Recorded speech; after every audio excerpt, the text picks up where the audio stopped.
बिस्मिल्लाहिर्रहमानिर्रहीम। अस्सलाम वालेकुम नाज़रीन कराम, मैं हूं मखदूम शहाबुद्दीन और आप देख रहे हैं मेरा फेसबुक और यूट्यूब चैनल। उम्मीद करता हूं आप सब लोग बखैर आफियत होंगे और जहां भी होंगे अपने अहले खाना समेत खुश भी होंगे और महफूज भी। नाज़रीन कराम, अफगानिस्तान की सूरत हाल बहुत तेजी से बदल रही है। इस सारी सूरत हाल के अंदर अमरीका और भारत क्लियर लूजर्स के तौर पर उभर रहे हैं, लेकिन अमरीका ने अभी तक हार नहीं मानी। अमेरिका इस खित्ते के अंदर अभी भी अड्डों की उम्मीद लगाए हुए है, क्योंकि अगर अमेरिका को इस रीजन के अंदर मिलिट्री बेसिस नहीं मिलते, अमेरिका को इस खित्ते के अंदर अड्डे जो हैं वो नहीं मिलते, तो अमेरिका किसी भी सूरत अपना पूरा प्लान जो है उसे एग्जीक्यूट नहीं कर सकेगा और उसकी तमाम तर कोशिशें जो हैं वो बैकफायर हो जाएंगी। नाज़रीन इकराम, इस सब के लिए अमेरिका की नजरें इस वक्त सेंट्रल एशियन स्टेट्स यानी कि वस्त एशियाई ममालिक जो हैं उनके ऊपर मकरूज हैं और बाकायदा तौर पर अमेरिका जो है वो इन लैंड लॉक्ड कंट्रीज जो हैं इन्हें लुभाने की कोशिश कर रहा है। एक ऐसे वक्त के अंदर जब सबसे आसान हदफ इस वक्त उज़्बेकिस्तान बन चुका है, एक छोटा सा गैर मारूफ सा मुल्क इस रीजन का, जो कि आम हालात में बहुत ही बेजरर होता है, जो आम हालात में जिसका बहुत ज्यादा जिक्र नहीं होता, इस वक्त वो पूरी दुनिया की तवज्जो का मरकज बना हुआ है। इस वक्त पूरी दुनिया की निगाहें उज़्बेकिस्तान की हां या ना पर मरकूज हैं। किस तरह से मैं नक्शों से आपको समझाऊंगा असल सिनेरियो है क्या, क्यों इस वक्त रशिया भी उज़्बेकिस्तान के पीछे है, चाइना उज़्बेकिस्तान को लुभा रहा है, अमेरिका और भारत हर तरह का हरबा अपना रहे हैं और अब बिलाखिर वो खबर आई है जिसने भौचाल खड़ा कर दिया है। वजीर आजम पाकिस्तान इमरान खान 2 रोजा दौरे पर उज़्बेकिस्तान पहुंच चुके हैं। आज से उनका दौरा शुरू हो चुका है और 16 जुलाई यानी कि कल उनका यह दौरा इख्तिताम पजीर हो जाएगा। इस दौरे के अंदर क्या कुछ डिस्कस होने वाला है, यह दौरा किस हवाले से है, मैं नाज़रीन कराम ये सारी की सारी डिटेल्स आपके सामने रखूंगा और इस दौरे की टाइमिंग क्यों इतनी इंपॉर्टेंट है और उज़्बेकिस्तान जो है उसे इस मौके पर एग्जैक्टली इस वक्त पाकिस्तान से क्या चाहिए और वो देने में पाकिस्तान का क्या फायदा है, चीन की अप्रूवल क्यों बहुत ज्यादा जरूरी है, चीन का ऑन बोर्ड होना बहुत ज्यादा क्यों जरूरी है और क्यों वजीर आजम पाकिस्तान इमरान खान इस मौके पर उज़्बेकिस्तान तशरीफ लेकर गए हैं। इस सब के हवाले से आज की ये वीडियो बड़ी इंटरेस्टिंग और बड़ी इंपॉर्टेंट होने वाली है। ये रिसर्च बेस्ड वीडियो है और मेरी ये दरखास्त होगी जो लोग अफगान इशू को पूरा समझना चाहते हैं, एक ब्रॉडर पर्सपेक्टिव में समझना चाहते हैं, वो इस वीडियो को मुकम्मल जरूर देखें, क्योंकि इस वीडियो के अंदर सिर्फ लेटेस्ट इन्फो नहीं है बल्कि मैं आपको पूरा सेंट्रल एशियन रीजन्स का अफगानिस्तान के अंदर असर व रसूख, Afghan issue in the light of वस्त एशियाई ममालिक जो है वो मैं आपको एक्सप्लेन करने की पूरी कोशिश करूंगा। आपने इस वीडियो को मिस नहीं करना। जो हमारे नए व्यूअर्स हैं जिन्होंने चैनल को सब्सक्राइब नहीं किया, उनसे मेरी ये दरखास्त होगी कि चैनल को लाजमी सब्सक्राइब कर लें, बेल आइकन को प्रेस कर दें ताकि आने वाली तमाम तर वीडियोस आप तक पहुंचती रहें और इसी तरह आपका और मेरा ये साथ बरकरार रह सके। नाज़रीन किराम, सबसे पहले तो आप ये नक्शा देखें अफगानिस्तान का। एक जानिब पाकिस्तान है, फिर ईरान, तुर्कमेनिस्तान, उज़्बेकिस्तान और ताजिकिस्तान, जबकि थोड़ा सा वाखान कॉरिडोर से जो इलाका है अफगानिस्तान का वो चीन के साथ भी लगता है।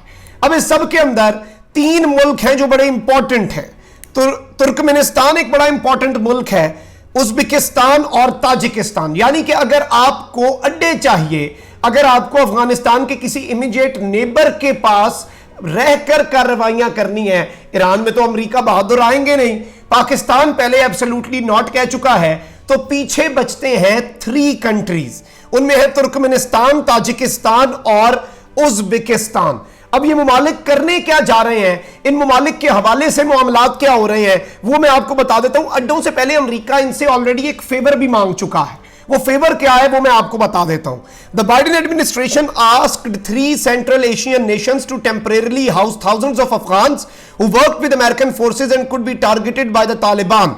यानी कि इन्होंने किर्गिस्तान, ताजिकिस्तान और उज़्बेकिस्तान से यह दरखास्त की है कि आप 9000 ऐसे अफगानियों को पनाह दें अपने मुल्क में जिन्हें हम अभी अमेरिका नहीं ले जा सकते, लेकिन जिन्हें तालिबान से बहुत ज्यादा खतरा है, क्योंकि तालिबान के खिलाफ जंग में इन्होंने खुलकर मुखबरियां की, खुलकर अमेरिका और नेटो का साथ दिया और तालिबान के नजदीक ये लोग गद्दार हैं, तो आप इन्हें अपने मुल्क में पनाह दें।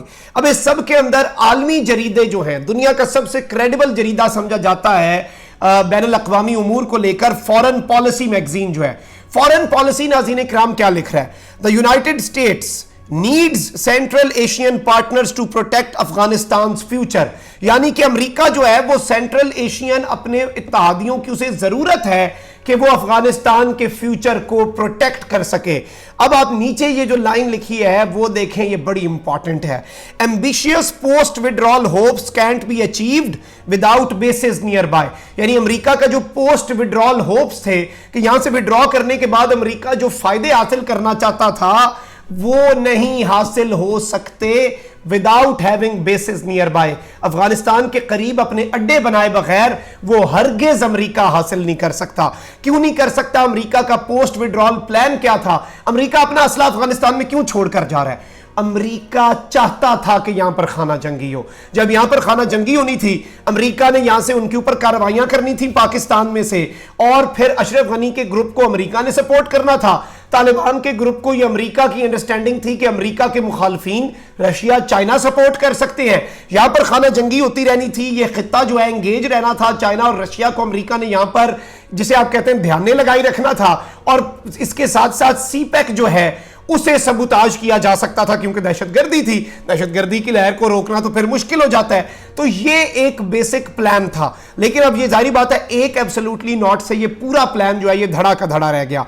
इस सब के अंदर आप ये एक और खबर देखें, will Central Asia host US military forces once again, क्या सेंट्रल एशिया एक मर्तबा फिर अमेरिका की मिलिट्री फोर्सेज को होस्ट करने जा रहा है या नहीं? यह एक बहुत बड़ा सवाल है जो फिर से नाज़रीन इकराम इस वक्त गर्दिश करना शुरू हो चुका है। और इसके साथ साथ एक रिपोर्ट में देख रहा था, वो उज़्बेकिस्तान के हवाले से थी। पहले मैं आपको एक और चीज बता दूं, एक नाज़रीन इकराम जैसे नेटो है, सिक्योरिटी का इत्तेहाद है, इस तरह के मजीद बहुत से इत्तेहाद हैं पूरी दुनिया के अंदर जो कि अफवाज के इत्तेहाद बने हुए हैं, जैसे क्वाड बन रहा है जिसे एशियन नेटो कहा जाता है। उसी तरह एक और रशिया की सरबराही में एक इत्तेहाद है CSTO, collective security treaty organisation. ये जो तंजीम है, ये जो इत्तेहाद है, इसके अंदर सेंट्रल एशियन ममालिक शामिल हैं, जिनमें काज़ाकिस्तान, किर्गिज़स्तान और ताजिकिस्तान हैं। यानी ये तीन ममालिक तो रशिया के इस फौजी इत्तेहाद का हिस्सा हैं, लेकिन उज़्बेकिस्तान इस फौजी इत्तेहाद का हिस्सा नहीं है। और गुज़श्ता एक साल से उज़्बेकिस्तान पहले शामिल होना चाहता था, लेकिन अब उज़्बेकिस्तान ऑन पर्पस इस इत्तेहाद में शमूलियत को डिले कर रहा है, डिलेइंग टैक्टिक्स इस्तेमाल कर रहा है। इस सब के अंदर दूसरे ममालिक को आप पहले ही कांटा लगा दें। पाकिस्तान और ईरान पे हमने नक्शे में देखा था, हमने कांटा लगा दिया कि ये तो अड्डे दे नहीं रहे। उज़्बेकिस्तान के अलावा बाकी सारे मुल्कों के ऊपर आप कांटा लगा दें, क्योंकि वो रूस के साथ सिक्योरिटी एग्रीमेंट में है। रशिया ताजिकिस्तान की सरहद को महफूज बनाने के लिए 7000 ट्रूप्स भेज रहा है और वो 100 टैंक्स भेज रहा है, लेकिन उज़्बेकिस्तान इस वक्त बड़ा परेशान है। एक तो उज़्बेकिस्तान के अंदर बहुत सी आवाजें उठ रही हैं कि उज़्बेक अफगान नस्ल के जो दहशतगर्द हैं, सेंट्रल एशियन दहशतगर्द जो हैं, वो उज़्बेकिस्तान में दाखिल ना हो जाएं। और उससे बचने का तरीका वहां के बहुत से लोग अब ये कह रहे हैं कि ये है कि अमेरिका को अड्डे दे देते हैं, हमारा फायदा होगा, अमेरिका हमारे मुल्क में कुछ नहीं आने देगा। अलबत्ता ऐसा कुछ नहीं होता। तारीख गवाह के दहशतगर्दी से सबसे ज्यादा अफेक्ट होते हैं ऐसे मुल्क। अब इस सब के अंदर मैं आपको यह बताऊं कि इस सारी की सारी सूरत हाल के अंदर Uzbekistan is now the one of the most important countries. इसके अंदर एक रिपोर्ट जो है वो मैं आपके साथ शेयर करता हूं, आप ये अपनी स्क्रीन के ऊपर मुलाहिजा फरमा सकते हैं, मैं इसका लुबे लुबाब आपके सामने रख दूंगा। Uzbekistan recent developments and US interest, ये बड़ी पुरानी 2004 से 2013 तक की एक रिपोर्ट है जिसमें बताया गया है कि किस तरह से अमेरिका आराम आराम से उज़्बेकिस्तान के अंदर इन्वेस्ट करता आया, क्योंकि अमेरिका को यह लगता था और अमेरिका ने ही इसे CSTO तंजीम से दूर रखा। अब उज़्बेकिस्तान के मुतालिक मैं आपको यह भी बता दूं, बड़ा खूबसूरत मुल्क है, मसाजिद की वजह से जाना जाता है, बड़ी खूबसूरत मसाजिद हैं और 88% मुस्लिम पॉपुलेशन है। तो ये मुसलमान आबादी वाला मुल्क है। और इस मुल्क के साथ अब होने क्या जा रहा है, अब मैं आपके सामने कुछ चीजें रखूंगा जिसमें रीसेंट दिनों के अंदर इमरान खान के दौरे की आपको खुद समझ लग जाएगी कि होने क्या जा रहा है। और पाकिस्तान उज्बेकिस्तान अगर ना कहता है तो उज्बेकिस्तान को मिलेगा क्या, उस पर तो हम आएंगे। वो बड़ा दिलचस्प होने वाला है हमारी वीडियो का सेगमेंट। पहले मैं आपको यह बता दूं कि उज्बेकिस्तान की इस वक्त की इंपॉर्टेंस क्या है। Russia after India pulls out some diplomats from Afghanistan and relocates in Uzbekistan. Russia जो है और इस सब के अंदर इंडिया जो है, उस सब के अंदर इंडिया ने जब अपने कुछ डिप्लोमेट्स निकाले तो उन्हें रशिया ने मदद करके अफगानिस्तान से उज्बेकिस्तान रेलोकेट किया, यानी कि फौरी उन्हें निकालकर उज्बेकिस्तान लेकर गए। एएनआई की खबर आप अपनी स्क्रीन के ऊपर मुलाहिजा फरमा सकते हैं। India has been trying to establish connectivity with landlocked countries of Central Asia. We will put forth our proposal and see how we all can address this challenge. Indian ambassador to Uzbekistan, भारतीय सफीर जो है Uzbekistan में, वो Uzbekistan को दाना डाल रहा है। और भारत इस सब के अंदर क्यों इंटरेस्टेड है वो भी मैं आपको बताता हूं। पहले आप इनका जो वजीर खारजा है भारत का जयशंकर, उसका ट्वीट देखें अपनी स्क्रीन पर। Met Foreign Minister Kamilov of Uzbekistan today discussed connectivity, bilateral ties and Afghan situation.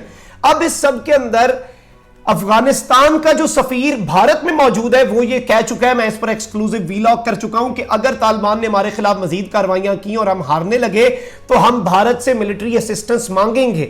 Military assistance का मतलब भारतीय फौजी नहीं होगा, मिलिट्री असिस्टेंस का मतलब भारतीय असलहा गोला बारूद होगा।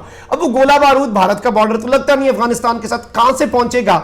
भारत भी ना तो ईरान से पहुंचा सकता है, ना चाइना से, ना पाकिस्तान से। तो भारत भी इस वक्त उज्बेकिस्तान को बड़ा इंपॉर्टेंट समझ रहा है कि गनी हुकूमत की मदद के लिए वो वहां पर कोई ना कोई अपना तरीका चला सके। इसके साथ साथ एंटनी ब्लिंकन जो कि अमेरिका का सेक्रेटरी ऑफ स्टेट है, वजीर खारजा है, वो भी ये बात कर चुका है। Blinken meets top Tajik Uzbek diplomats with Afghanistan in sharp focus, यानी कि अफगानिस्तान के ऊपर असल फोकस है। और ब्लिंकन की मुलाकात हुई और अब उज्बेकिस्तान से यही सब कुछ डिस्कस करने की कोशिशें की जा रही हैं। अब इस सारे सिनेरियो के अंदर रशिया पहले ही उज्बेकिस्तान को भी यह पैगाम दे चुका है कि एक तो आप अगर इस तरह का मामला करते हैं आप हमसे फड्डा करेंगे, और इस रीजन के अंदर, सेंट्रल एशिया के अंदर रशिया से पंगा लेना अपनी मौत को दावत देने के मुतरादिफ है। रूस का एक अलग ही निजाम है इस पूरे खत्ते के अंदर, और रशिया धमकी भी दे चुका है। अब हम जरा उस पर आ जाएं कि उज्बेकिस्तान के पास पर्क्स तो बहुत है, मेरिट्स तो बहुत हैं, कि वो एडवांटेजेस तो बहुत हैं कि वो जी अड्डे दे दे, लेकिन डीमेरिट्स पर भी बात कर लें, डिसएडवांटेजेस पर भी बात कर लें। चाइना भी नाराज हो जाएगा और इस खित्ते की सूरत हाल खराब होगी। अब खित्ते के अंदर आप खाना जंगी के अंदर एक सहूलतकार बनेंगे तो ओवरऑल सिनेरियो जो है वो आपके खिलाफ जाएगा। अब इस सब के अंदर वजीर आजम पाकिस्तान इमरान खान का 2 रोजा दौरा और उसकी टाइमिंग, जब 1-1.5 हफ्ते के अंदर अंदर उज्बेकिस्तान ने हां या ना कहना है, उस सब के अंदर इमरान खान का दौरा। PM Imran Khan embarks on 2-day visit to Uzbekistan. Imran Khan arrived today for a 2-day visit in Tashkent. Shah Mahmood Qureshi, federal ministers और दीगर डेलीगेशन बिजनेसमैन का जो है वो इनके साथ है। और bilateral relation, particular focus on trade, economic cooperation और कनेक्टिविटी। एक रेल मंसूबा भी हमारा चल रहा है अफगानिस्तान से उज्बेकिस्तान तक, और इसके साथ साथ कनेक्टिविटी के अलावा दीगर इश्यूज पर भी बात हो रही है। अब नाज़रीन कराम, मैं आपके सामने जो चीजें रखूंगा वो बड़ी इंपॉर्टेंट हैं। उज्बेकिस्तान पाकिस्तान से चाहता क्या है? सबसे बड़ी चीज, लैंड लॉक्ड कंट्री, एक ऐसा मुल्क जिसके आसपास सिर्फ और सिर्फ लैंड है, उसकी अपनी कोई बंदरगाह नहीं है, और दूसरी जानिब गवादर पूरी दुनिया के माथे का झूमर, पाकिस्तान की तकदीर बदलने वाला मंसूबा। अब रेडियो पाकिस्तान को उज्बेकिस्तान के सफीर का दिया गया ये इंटरव्यू मुलाहिजा फरमाएं। Uzbekistan wants access to world through Pakistani sea ports. Uzbekistan पूरी दुनिया तक रसाई चाहता है पाकिस्तान की बंदरगाहें इस्तेमाल करके। और अब्दुल रज़ाक दाऊद जो हैं पाकिस्तान के मुशीर तिजारत, वजीर आजम पाकिस्तान के, वो ये बात अभी ऑफिशियली कह चुके हैं कि हम उज्बेकिस्तान जो है उसके साथ ये तमाम तर चीजें अपनी करने जा रहे हैं। और उज्बेकिस्तान हमसे गवादर में एक हिस्सा मांग रहा है कि हमें थोड़ी सी वहां पर जगह दे दें, हम अपने मामलात दुरुस्त कर लें। और ये ऑब्वियसली गवादर के अंदर सीपैक के थ्रू चाइना का जो रोल है वो भी आपके सामने है। तो इस चीज के ऊपर अमेरिका बड़ी नजर रखे हुए है, और इस दौरे के अंदर ये चीजें फाइनलाइज होंगी। उज्बेकिस्तान के लिए गेम चेंजर होगा, उज्बेकिस्तान की इकोनॉमी बदल सकती है, और उज्बेकिस्तान की तारीख के अंदर, उनकी इकोनॉमी के अंदर 180 डिग्री का शिफ्ट आ सकता है, उनके लोगों का फायदा हो सकता है। और इस सब के अंदर यह उम्मीद की जा रही है कि इमरान खान का यह दौरा डायरेक्टली या इनडायरेक्टली उज्बेकिस्तान की हाँ ना का जो डावाडोल सिलसिला है उसे एब्सोल्युटली नॉट में बदलेगा, क्योंकि रूस पहले ही पाकिस्तान की मिसाल दे चुका है और कह चुका है कि इन्होंने भी तो झाका खोल दिया अमेरिका का, तुम लोग भी खोल दो, क्या है भरम ही है, टूट गया सुपर पावर का भरम, पाकिस्तान ने तोड़ दिया, उसने कुछ नहीं किया, पाकिस्तान सर्वाइव कर नहीं रहा, क्या हो गया जी, आप भी करें। तो ये एक बड़ा इंपॉर्टेंट होने जा रहा है। कमेंट सेक्शन में कीमती राय का इजहार जरूर कीजिएगा, इस वीडियो को ज्यादा से ज्यादा शेयर करें, अपना बहुत ज्यादा ख्याल रखिएगा, अपने इर्द गिर्द लोगों का भी, इस मुल्क पाकिस्तान का भी अल्लाह ताला पाकिस्तान को सलामत रखे, ता क़यामत रखे, अल्लाह निगहबान, पाकिस्तान जिंदाबाद।